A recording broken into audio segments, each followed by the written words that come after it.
We talked about Peterhof as Viceroy's summer residence in Shimla, but it failed to meet the expectations and the requirements of the Viceroy. It was considered small and uncomfortable.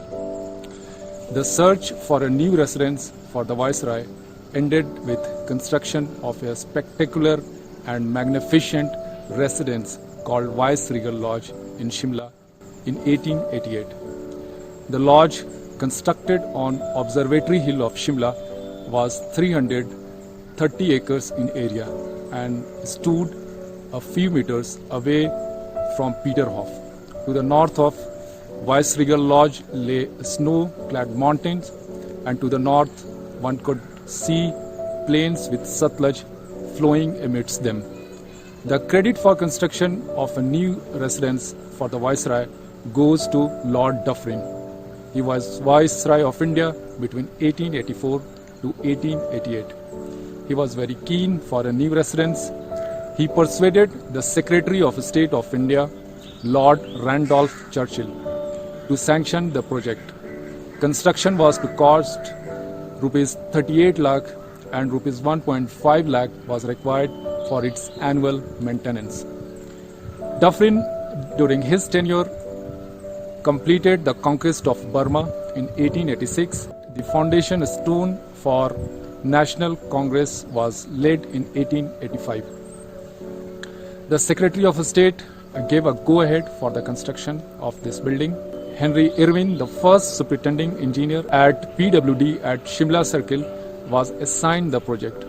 Irwin was a genius. He also designed the Mysore Palace. Dufferin had a love for architecture. He suggested the overall plan for the lodge. He examined and modified the drawings of the lodge.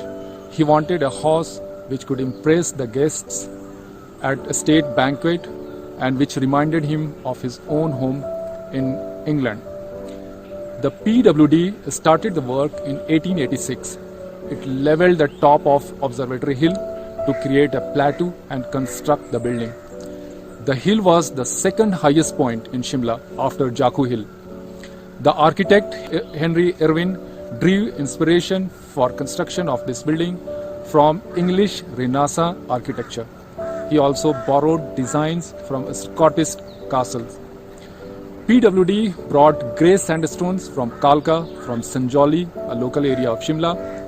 Light blue limestone were brought on mules. Inside the building, woodwork was done with walnut, deodar and Burma teak. The cost of war in Burma forced the government to impose income tax in India on the rich and the wealthy men in 1886. But the rumor spread that the new income tax, was introduced to meet the expenses of the house. So it created furor and apprehension. The wife of Dufferin, Harriet, visited the work site regularly and she suggested changes. Dufferin also took lots of interest in its construction. He took his guests to the construction site. In fact, one of his guests noted that it appeared Dufferin was so absorbed in the construction work that he had nothing else to think. There was nothing else on his mind. The work was completed in 1888 and Harriet, his wife, wanted to shift to the new house without delay. The lodge was built with iron frame and light blue limestone. It had tilted pitch roof. Sandstone of fine grain and light grey tint was used in its construction. The main block was 3-storied high. Union Jack fluttered on a small tower above the grey stone building.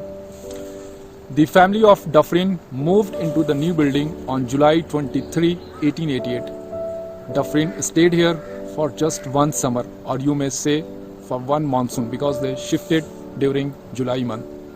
And his term as Viceroy was over in December 1888. Doze, an anonymous writer of the book Shimla in Ragtime, says, "I would not trouble you with a detailed account of the palace because you will never live there, you would never get an opportunity to stay there. You may visit the place for a function, but this must be the limit of your ambition." Dufferin found the new place very enchanting. She found it to be great. She was happy that the kitchen was white tiled, while the kitchen at Peterhof was smoke laden. The building had an entrance hall leading to a big ballroom with a large arch. It had staterooms, a vast wine cellar, an indoor tennis court. It had 100 lamps. It had a council room, a DC's room, private secretary's room, etc. A fortnight after shifting to the lodge, Dufferins gave a party inviting 66 people, including members of the council. The new building astonished the guests. The soft life in the building was amazing. After a dinner, the guests danced in the ballroom. The lodge could host more than 800 guests at a time. Lady Duffin says she left Peterhof on July 23 after breakfast and busied herself in arranging her room and things. The weather that day was pleasant and her bed reached the new house without getting wet in the rain. She felt sad that she would have such a short time to live in such a magnificent house with lovely surrounding. In the next episode, we would learn more about this building and the history made in this building. Thank you.